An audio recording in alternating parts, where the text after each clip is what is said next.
Welcome back to another technical video. Today we're going to be going through your question, going through some of the answers, and hopefully finding that solution. Guys, remember to stay just a little bit crazy and work through to that resolution.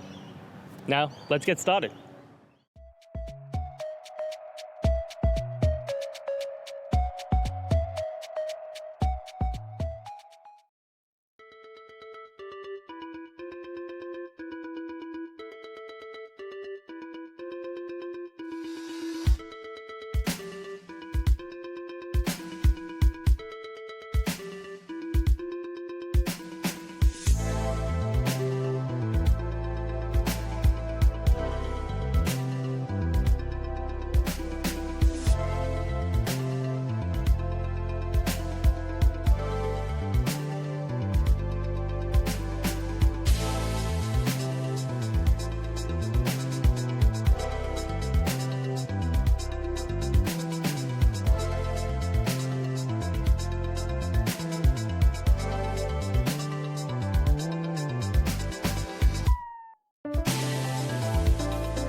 I hope that's found the resolution that you're looking for and you managed to work your way through your issue.